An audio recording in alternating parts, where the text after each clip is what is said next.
Okay.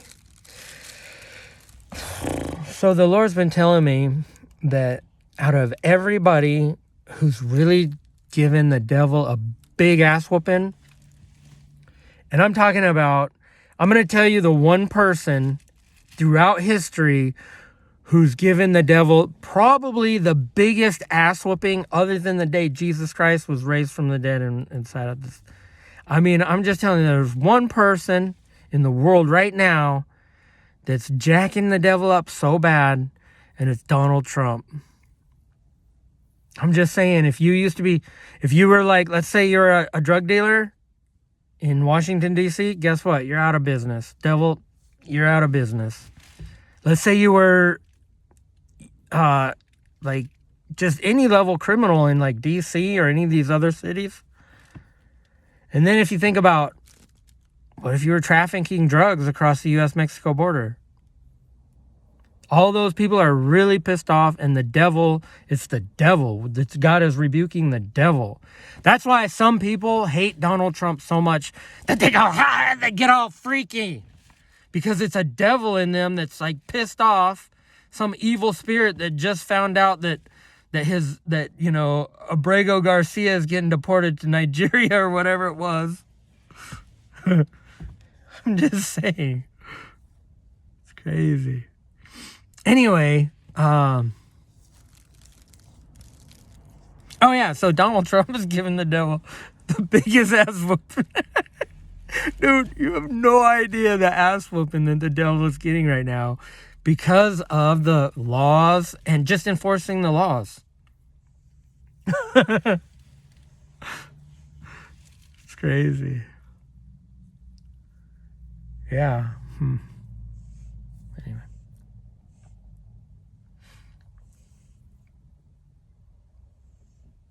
I think revival is going to happen. I just got to get some money.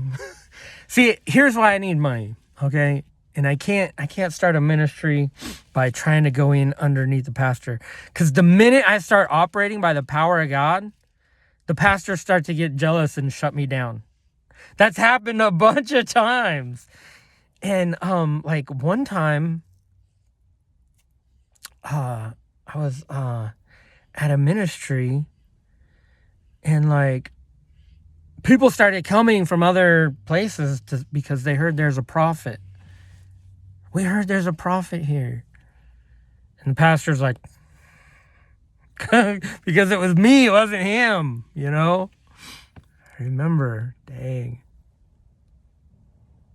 It's an interesting testimony, though. Because, okay, so here's what happened. We were at this church, and it was a small group of like maybe 8 people. And one person would sit in the middle, in one middle seat, and we called it the hot seat. And 3 or 4 other people would just sit around, and we'd pray and just kind of get quiet and prophesy. And I discovered the church. I was like, oh, this is cool.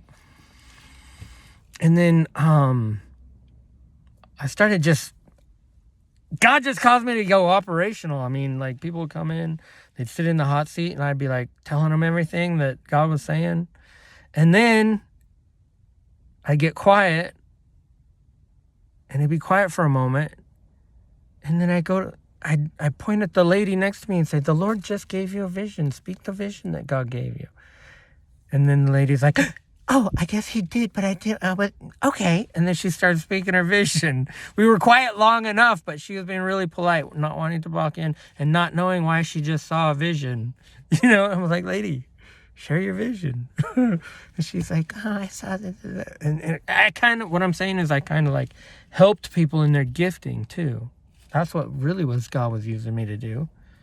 Is other people were operating in their gift and kind of, I don't know, kind of like their gift increased too. And like that lady, I don't think she would have ever said anything, because she was probably thinking, why did I see I can't remember. Sometimes you get a vision of something, you don't know what it means, like, and you're not supposed to know, because when you describe what you saw, then the person that the vision is for knows what it is. you know, and you're not, and